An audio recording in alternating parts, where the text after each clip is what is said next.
Aujourd'hui, vous allez découvrir que les paroles contiennent de la puissance et apprendre à les utiliser pour changer votre vie.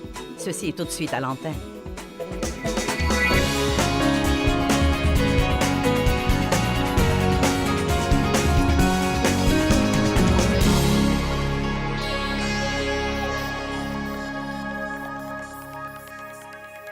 Je crois qu'il y a des messages que nous devons écouter tant que nous sommes vivants, au moins 2 ou 3 fois par an. Même si vous croyez que vous les connaissez, vous devez les écouter plusieurs fois. Et parmi ces messages, les messages sur la pensée, les messages sur la vie dans le fruit de l'esprit sont parmi ces messages aussi, et l'importance de manifester ce fruit. Et il y a des tas de ce genre de messages, mais l'un d'entre eux est l'enseignement sur la bouche. L'enseignement sur la puissance des paroles. Ça me stupéfie. J'y pensais aujourd'hui. Combien d'années je suis allée à l'église? Non, mais des années et des années, sans jamais écouter un message sur la puissance des paroles. Jamais, pas une seule fois. Donc, j'attristais le Saint-Esprit tout le temps. Je disais des choses qui entravaient complètement les anges qui, d'après la Bible, sont envoyés pour aider les héritiers du salut. Je disais des choses qui les empêchaient complètement de m'aider. Je ne savais pas ce que je faisais parce que personne ne me l'avait dit. Maintenant, il y a probablement des personnes ici ce soir qui n'ont jamais entendu parler de ce que je vais vous enseigner. Beaucoup d'entre vous en ont déjà entendu parler, mais une des choses les plus difficiles, sinon la chose la plus difficile à laquelle nous sommes confrontés tous les jours, c'est d'essayer de contrôler notre bouche.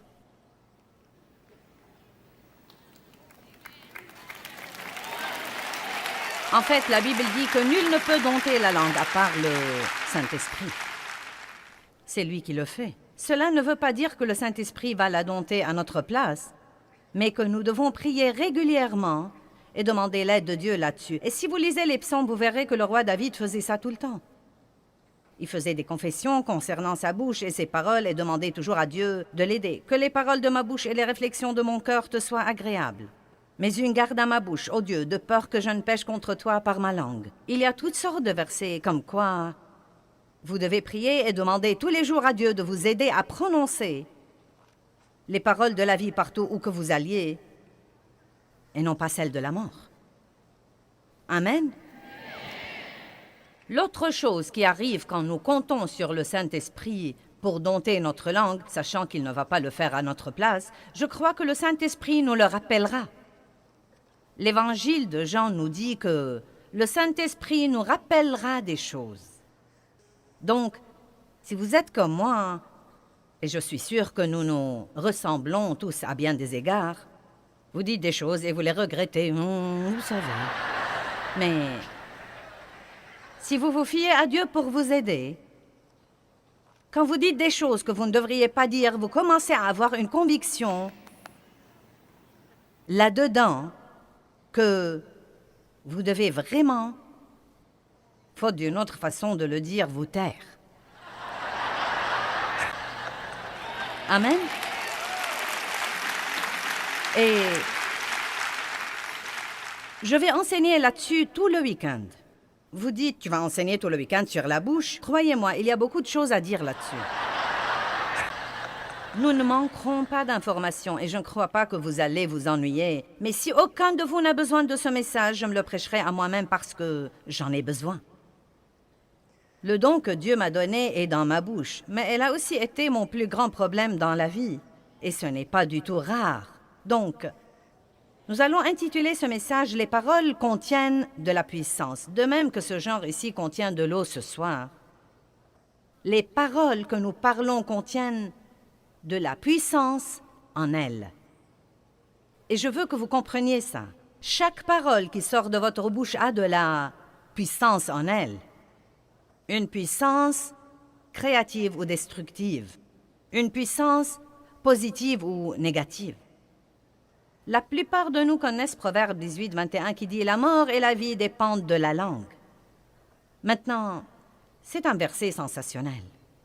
La mort et la vie dépendent de la langue. Je crois que je dois faire attention à mes téléspectateurs en ce moment et m'assurer que vous m'aviez bien entendu. La mort et la vie dépendent de la langue. Amen.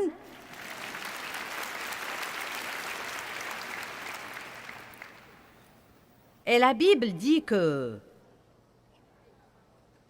Elle nous dit en fait que nous mangerons du fruit de nos paroles, soit pour la vie, soit pour la mort. Donc vous mangez littéralement vos paroles. Elles sortent de votre bouche, passent à côté de votre visage, entrent dans vos oreilles et descendent au-dedans de vous.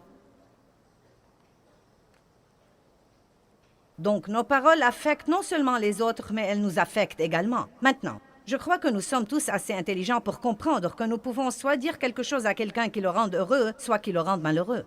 Vous comprenez ça, n'est-ce pas? Mais je veux aussi que vous compreniez, nous allons focaliser ce soir sur les paroles elles-mêmes et non pas sur la manière dont nos paroles affectent les autres, ce dont nous parlerons plus tard. Mais je veux vous parler en fait ce soir de l'effet de nos paroles dans le royaume de l'esprit, parce que c'est un domaine auquel nous ne pensons que rarement. Je me souviens, il y a plusieurs années, il y a très longtemps que j'étais dans une situation difficile et je travaillais pour des gens qui étaient difficiles à vivre. Je ne sentais pas qu'ils me traitaient comme il faut. Et plusieurs personnes au travail avaient le même problème que moi. Et donc nous sommes tombés dans le même piège dans lequel tombent les gens, bien que nous soyons chrétiens et... Vous savez, yak, yak, yak, yak, yak, yak, yak, yak, yak. Je n'arrive pas à croire ça, et ce n'est pas juste, et ce n'est pas équitable, et blablabla. Donc Dieu a commencé à s'occuper de moi, et à s'occuper de moi, comme quoi je devais arrêter ces commérages, que je devais arrêter la médisance et le rapportage, et que quand je sens qu'on me traite injustement, je ne dois pas courir le raconter à 3 autres personnes et les provoquer pour qu'elles me racontent les injustices qui leur arrivent, et pour que nous puissions en parler ensemble. Donc, vous savez, Dieu s'est occupé de moi plusieurs fois et je me suis un peu disciplinée et j'ai arrêté de médire au travail de mon patron. Mais j'en parlais toujours à Dave à la maison car, après tout, c'est derrière les portes fermées et c'est privé et c'est mon mari. Nous utilisons cette excuse, vous devez décharger sur quelqu'un.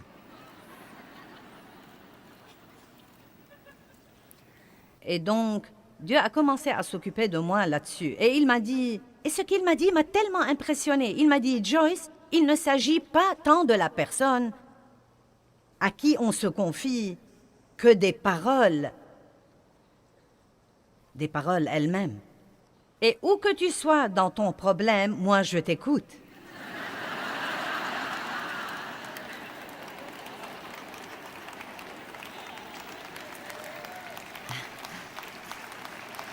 Amen.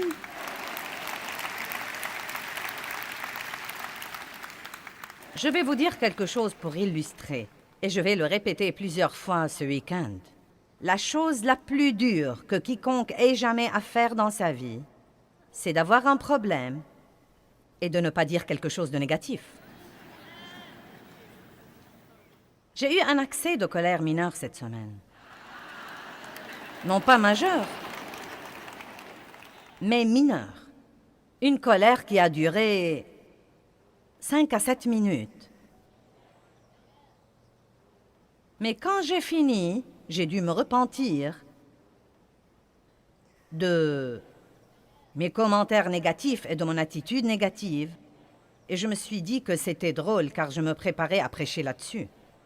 Vous savez, le diable aurait aimé que je culpabilise trop pour monter en chair et prêcher là-dessus, mais je ne supporte pas ces trucs, donc je vais vous le dire carrément, vous savez. Je dois combattre ça comme tous les autres. Mais vous savez ce que j'ai décidé dans ma vie? La bonne nouvelle est qu'il y a 10 ans, ma colère aurait duré 3 semaines.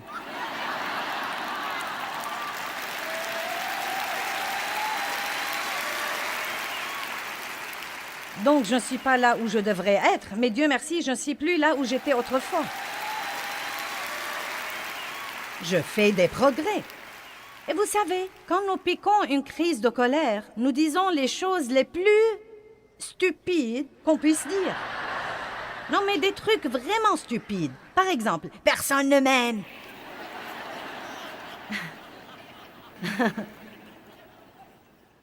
Dave m'a regardé et m'a dit « Est-ce que tu as dit que personne ne t'aime ?» Non, mais des choses stupides, vraiment stupides, stupides, stupides. Donc, nous devons tous écouter ceci et nous devons tous aller de l'avant. Et puis-je vous dire quelque chose? Quand nous disons des choses que nous ne devons pas dire, nous devons les considérer comme n'importe quel péché et nous en repentir. Et c'est quelque chose que tant de gens ne font pas, parce que ce n'est pas un oup. Ce n'est pas un contretemps dans la vie. Je vais vous montrer ce week-end que si nous ne repentons pas et nous ne couvrons pas ce péché du sang de Jésus, nous ouvrons une porte au diable dans bien des cas. Les paroles ont de la puissance dans le royaume de l'esprit. De l'esprit. Vous savez, les paroles sont intéressantes. Vous savez, Jésus a dit, mes paroles, elles sont esprit et elles sont vie. Donc, les paroles opèrent dans le royaume de l'esprit car vous ne pouvez pas les voir. Et pourtant, elles ont un effet.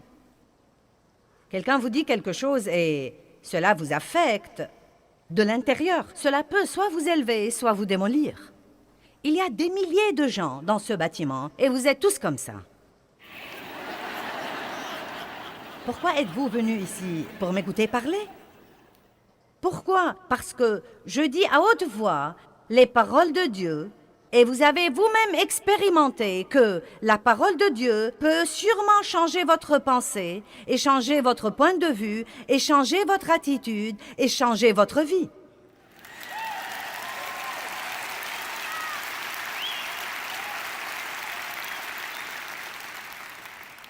Dieu nous a donné un don qui est très précieux, sa parole. La parole de Dieu est le plus grand don que nous ayons. Et que vous le sachiez ou non, vous avez déjà écouté beaucoup de la parole ce soir. Nous avons chanté la parole, nous avons exhorté avec la parole. Même quand je vous ai parlé de notre matériel spirituel, j'ai dit que ce matériel contenait la parole pour que vous puissiez le prendre chez vous sur une bande et continuer à être élevé et changé. La Bible nous dit que Dieu a un bon plan pour votre vie, mais que votre pensée doit être complètement renouvelée par la parole de Dieu pour voir ce plan se réaliser. Je rends grâce à Dieu pour sa parole. 2 Corinthiens 3, 18 dit « Si vous demeurez dans ma parole,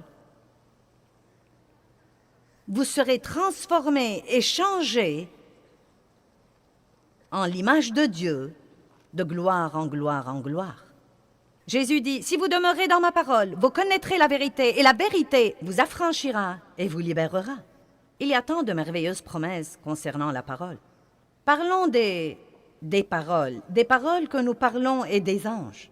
Combien d'entre vous croient que Dieu vous a assigné des anges dans votre vie pour vous aider et vous protéger?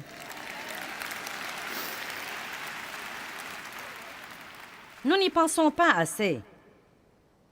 Mais je vous encourage à prendre l'habitude de remercier Dieu pour les anges qu'il vous a assignés pour vous aider. Mais certains de vos anges sont extrêmement ennuyés.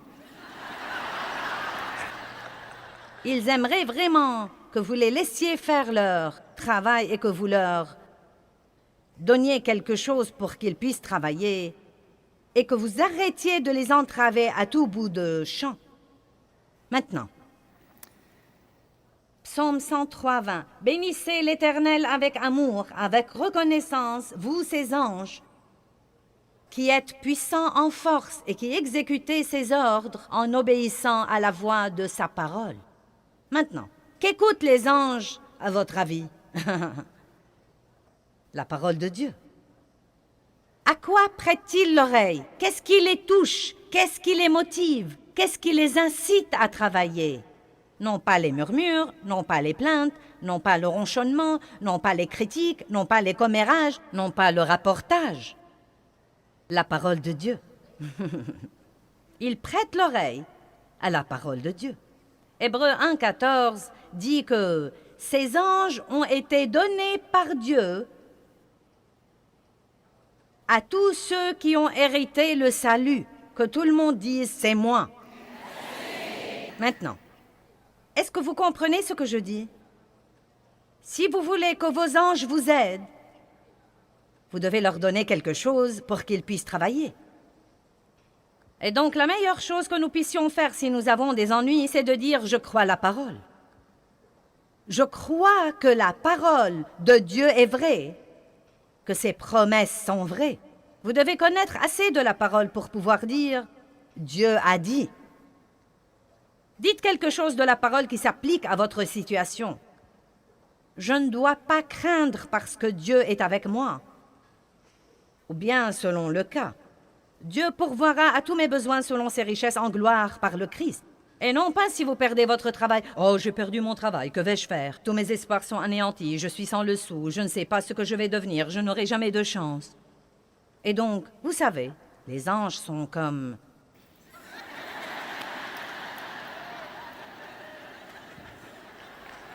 Allez, donne-nous quelque chose pour pouvoir travailler. Est-ce que vous comprenez? Veux-tu me donner un petit quelque chose pour que je puisse travailler? Dis quelque chose pour que je puisse travailler. Vous pourriez donc essayer de dire quelque chose comme « Bien, j'ai perdu mon travail. Cela ne me transporte pas de joie, mais je crois que Dieu a un meilleur travail pour moi.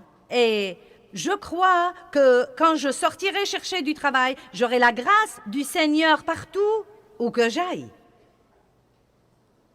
Je me fie complètement à Dieu, j'ai des anges. Seigneur, libère-les et laisse-les ouvrir des portes pour moi en ce moment. Ces anges seront heureux parce qu'ils pourront vous aider et travailler pour vous. Amen. Maintenant, je vais vous le dire en avance. Quand vous êtes vexé, bon sang, c'est dur.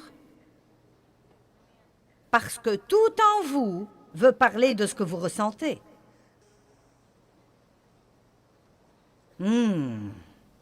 Amen.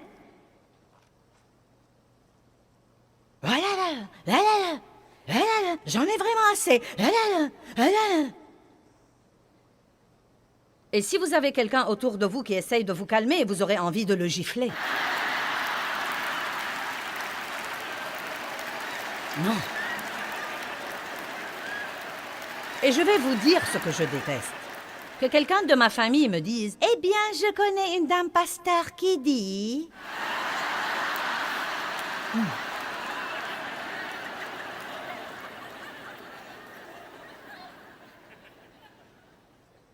Mais vous savez quoi? Je suis si reconnaissante pour tous ces messages que j'avais prêchés encore et encore et encore et encore, et pour cette parole qui m'aide maintenant, au moins après 30 ans, à ne perdre le contrôle que pour 5 à 7 minutes au lieu de le perdre pour 3 semaines. Et vous savez, à comprendre que c'est mauvais et que je dois vraiment me repentir et que je dois me corriger. Et je crois que d'ici 4 ou 5 ans, ces 7 minutes se réduiront à 2 et qui sait, peut-être qu'un jour viendra où j'aurai le contrôle total. Je ne sais pas. Mais c'est peu probable tant que je suis dans ce coup charnel, mais je vais vous dire une chose. Je ne veux pas une bande d'anges paresseux qui me suivent partout sans rien faire, parce que je les entrave constamment avec les trucs stupides que je dis. Je veux que vous compreniez ceci. Les paroles ont de la puissance dans le royaume de l'esprit et Dieu vous a donné de l'aide. Il vous a assigné des anges et les anges ne sont pas de petits gros bébés avec des ailes. Non, mais les dessins que nous voyons des anges, non, mais sont si ridicules. Oh! Je ne le crois pas.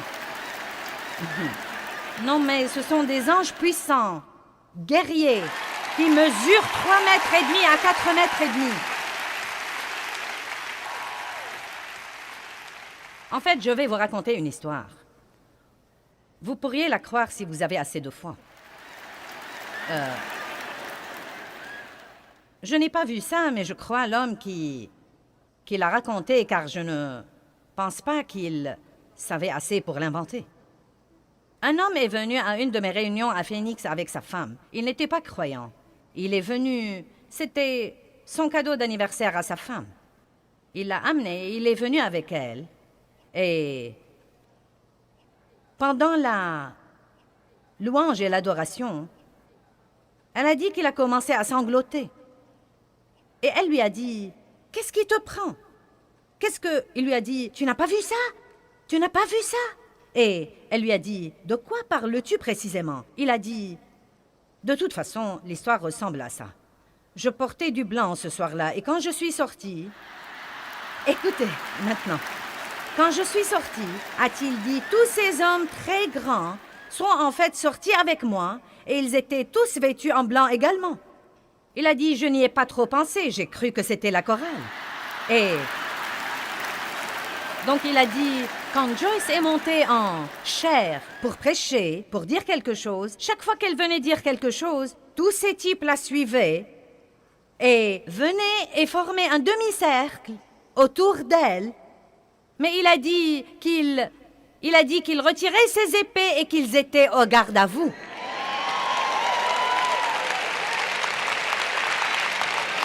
Pendant que je prêchais. Eh bien, ce type a été sauvé. Je le dis sans aucun doute. Et comme je l'ai déjà dit, je ne sais pas ce que vous en pensez, mais ça avait un effet spectaculaire sur ce type. Et je me suis dit, waouh! Bon sang, si seulement nous pouvions nous rendre compte que nous ne sommes pas seuls, que nous ne sommes pas tous seuls, et que Dieu a dit, ne craignez pas parce que je suis avec vous, où que vous soyez, et je... Bon Dieu!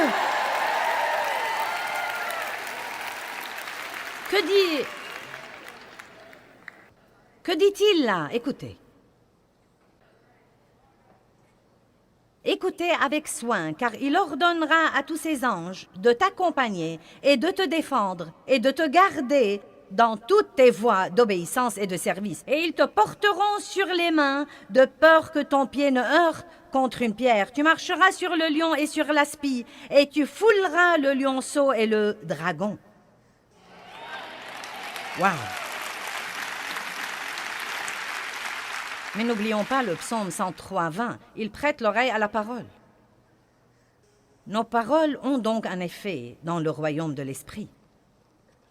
Philippiens 2 dit, « Travaillez à votre salut avec crainte et tremblement. » C'est dans Philippiens 2, 12 et 13. Travaillez à votre salut avec crainte et tremblement. Travaillez à, et non pas travailler pour. Travaillez à votre salut avec crainte et tremblement. Puis il dit, non pas par votre force, mais Dieu vous aidera à le faire. Maintenant, cela veut vraiment dire que quand nous sommes régénérés, Dieu vient demeurer au-dedans de nous, et une graine de tout ce que Dieu a pour nous est mise au-dedans de nous. Cette graine est l'Esprit de Dieu. Jésus-Christ vient vivre en nous. Bien, maintenant, nous avons beaucoup de bonnes choses en nous. Savez-vous que chacun de nous, qui avons accepté le Christ comme sauveur, a tout le fruit de l'Esprit en lui, mais cela ne veut pas dire que nous le manifestons toujours. N'est-ce pas? Nous avons le tout en nous. Il est en nous. Eh bien, la Bible dit que nous devons le manifester. Il doit entrer dans notre pensée, entrer dans notre attitude. Vous voyez, cette vie merveilleuse qui est en nous doit entrer dans notre pensée pour nous apprendre à penser différemment. Elle doit entrer dans notre attitude et nous devons apprendre à avoir une attitude différente. Eh bien, il y a plusieurs années, Dieu m'a parlé un jour et il m'a dit, « Écoute, Joyce, il est temps que ta bouche soit sauvée. »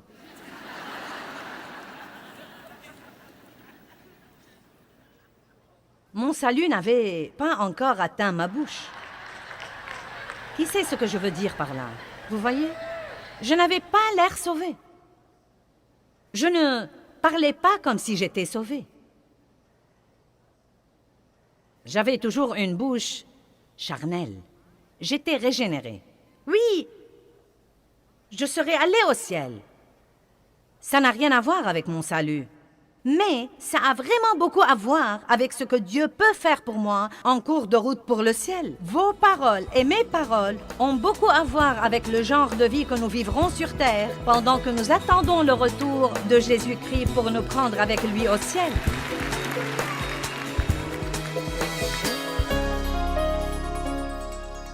Eh bien, Jacques 4,2 dit « Vous n'avez pas parce que vous ne demandez pas ». Et ça m'a vraiment changé la vie quand j'ai découvert que je ne devais pas travailler aux choses et essayer de faire qu'elles se produisent et que je pouvais les demander à Dieu.